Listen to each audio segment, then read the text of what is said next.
makes a game a good time sink? Welcome to Sunken Steam, where we explore what about a game encourages us to sink hours into it. Today, it's Terraria, the pinnacle of the 2D sandbox game.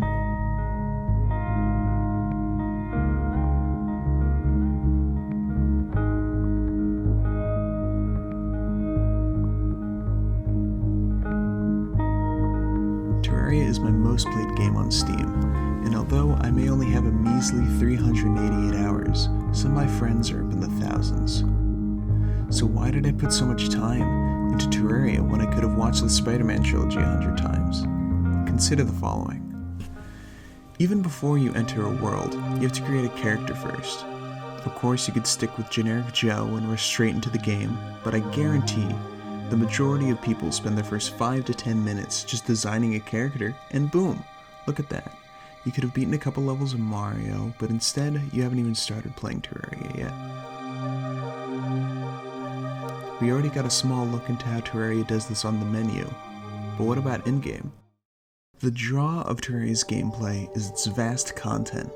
Generally, other sandbox games do one of two things to form the content. They either give the player a set of tools and leave them to build their own content, or jam-pack their world with stuff to go to and interact with. Some, however, do both. Terraria masters the power of time milking by directing the player to do both. The moment you enter a Terraria world, you spawn right nearby the guide, who's your entrance into Terraria's prime directive elements, the NPCs. The guide specifically is your first time-wasting prompt for building. You're encouraged to build a house for him and the other NPCs that arrive along the way. These could range from the equivalent of Soviet compact housing that barely meets the requirements of livable, or you could individualize each of the 23 town NPCs' rooms with unique furniture dedicated to them. The guide prompts you to build a house with the minimum, but that entices you to make the house nicer. Or not. The other purpose the guide serves right at the start is his ability to display crafting recipes.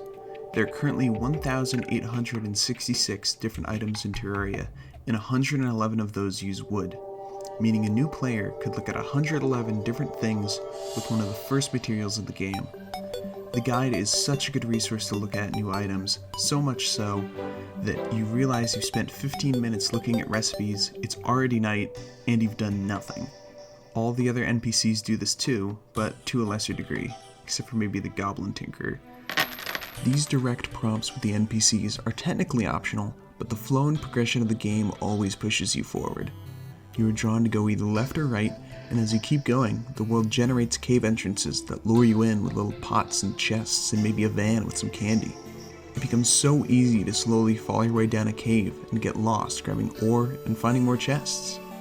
The game is directing you downwards, but stops you as the easy caves come to an end, and by that point you have to start digging to progress, which usually brings an end to your first caving expedition, unless you're very motivated. Fast forward a bit, and let's say you've just beaten the Eye of Cthulhu for the first time, and you're doing a bit of research on the next bosses. Either the Eater of Worlds or the Brain of Cthulhu will be next, and that pushes you just a bit further away from spawn. Same with the Queen Bee, and after that Skeletron, which requires you to travel just about to the edge of the world to get to the dungeon. You explore through the dungeon for hours, getting all the keys for the chests, and there's only one boss left, the Wall of Flesh. Finally, your expedition downwards is forced to continue, and more often than not, people start their infrastructure right here, with elevators and hell highways to prepare for what's to come. You've explored the vast reaches of the map, and then you pop a cap in the fleshy bastard and bam, you're in hard mode. All the time you spent exploring the corruption, jungle, and the other biomes just got reset because now it's hard mode. Everywhere you've gone has new enemies, ores, and events, and there's the Hollow. This is Disc 2, where you play the whole game again, but with newer and cooler stuff to find.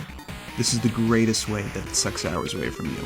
It tells you, all your gear is now garbage, go around again, bucko. Kill the same bosses, but mechs this time. Tear through the jungle again, but this time it tears through you. And now the dungeon has better magic, ninjas, and SWAT skeletons.